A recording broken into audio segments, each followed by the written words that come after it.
I was taken on May 5th. The border guards picked me up and brought me to the territorial recruitment center. I was crossing the border from Ukraine to Romania during the night of May 4th to 5. The crossing didn't go well. I spent about 10 days there in the dugouts. I don't remember exactly, but roughly that long. And then after that, they brought us to the reconnaissance school for 2 months. That's Korchak, the village of Korchak. A settlement nearby, not far from there. There we had topography, shooting practice, parachute jumps. We jumped and packed the parachutes at the school. At the 199th training center or in Jitomir, that's where, well, this school was. And for the jumps we would fly out by helicopter to some village, I don't even know which. Sometimes we just went straight out into a field. The helicopter would land there and they'd drop us off. This happened 3 times in a row. Well, on 3 separate days. There they taught us how to handle weapons, stances, how to quickly disassemble and assemble magazines, and how to swap them out.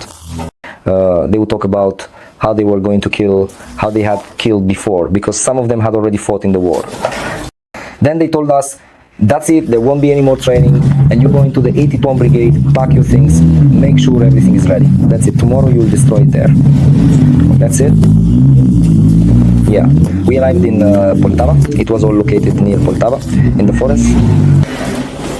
We stayed there, I don't know how long, probably about 2 weeks. This is what they drove there. From there I drove the Hammer to Sumy, from there to Poltava. It started, we were told in advance, well, not really in advance, but they said to keep it secret.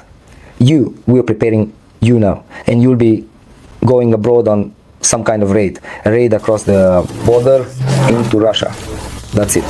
They didn't say where yet. Some time passed, I don't know how much time. That's it. Then they started preparing a map on the ground, who would be riding in which vehicles. They began lining up the boxes. There were about 20 boxes, well, 20 vehicles. Our vehicles were the first 4, 2 Strikers and 2 Hammers. I was in the first Hammer, so I was third in line. My task was to follow vehicle number 310. When we were heading out, we were given the order that we could go, because some other brigade was still clearing that passage. There were 6 people in the Hammer. There's more space in the Strikers. I think there were about 10 people in each, give or take. That's it. The task was as follows. 4 vehicles were specifically for reconnaissance, while all the ones in the back were strike forces. They were moving slowly, and at one point we stopped on Ukrainian territory to wait for them to catch up, because they had gotten lost, someone went the wrong way. We waited for them for a very long time. They were completely lost, cursing and swearing and so on. Everyone said we're in position, but still that striker went ahead very quickly. Their task was to cover as many kilometers as possible without getting into a fight. Even if someone is shooting at you, you can shoot back, but you don't stop. That is, you drive strictly along the road, well, wherever you need to go. But I don't know what happened further on, because that Humvee, that striker I was following, made it through. That's it. And my vehicle, right after we crossed the state border, drove a little further, entered some village, got lost, turned around, and then drove on through a field of tall weeds. The weeds were very tall, and so he made it through and stopped about 100 meters ahead. Maybe something broke down for him too, because there was a wide trench there, and I flew straight into it, nose first, and the vehicle basically became inoperable. But what was the task? If someone loses their vehicle, everyone quickly transfers to the other vehicles. We don't stop. So they pick up those people, and you just keep moving forward. Did you abandon the vehicle? Yes, it had to be blown up. The commander placed a 3rd shell in it and set it on fire. 3 people immediately switched vehicles, and there were 3 of us left. Me, the gunner, and the commander. While the commander was messing around near the car, he was laying down all this movement near the car. I had already crossed the road because I thought it was about to explode. I didn't even know how it would go off. Well, it exploded big time. We should have moved farther away because I hadn't gone far enough.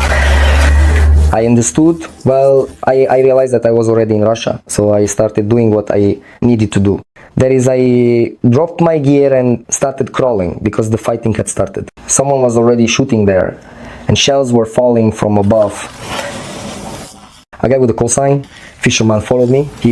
I wasn't telling him where I needed to go, I was just crawling because, you know, it was that kind of moment I had to. You understand? And I realized that everyone was just getting in my way. So basically, I threw away my rifle, my body armor, my helmet under the bag. And I was left with just a knife and some water in the canteen. And so I start crawling over there, crawling through the weeds, through all those tall ones. Here. The commander got lost. He didn't see who ran where. I thought, well, that's fine. There was shooting going on, you know, that kind of situation. I crawled through and he was crawling right behind me. Well, I wasn't going to tell him. Get out of here. He says, where are we going? I say, well, let's go over there. It's safer that way. Let's crawl in that direction. He says, but that's like Russia over there. Yeah, I say, it's Russia. So where are you crawling to? He asks. Well, I had to answer him at that point, but he was armed, you know, that kind of thing. Well, at that point, I just opened up and told him the truth. I asked him, do you have kids? I have. Me too, I reply. See, you're going home to your kids, and I'm going to mine, to my family. They say, what do you have there? Yeah, I say, they're over there. Well, they're in Belarus. Well, I consider that the same thing. So that's how it was. He looked at me for a while, then said, all right, I understand you. So I gave him a gift, crawled back a little, and handed him that knife. We shook hands, and I asked him not to tell anyone. That's it. I don't know what happened after that.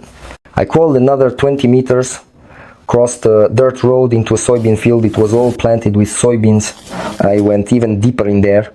Then they started looking for me, started shouting like, come out, and so on. Basically, they started searching for me, but I was already gone. I was just gone, that's it. They said the farther you go in, the better. If you run out of fuel, if you stop, if that's it, if you can't go any further, you take up a defensive position and wait for reinforcements.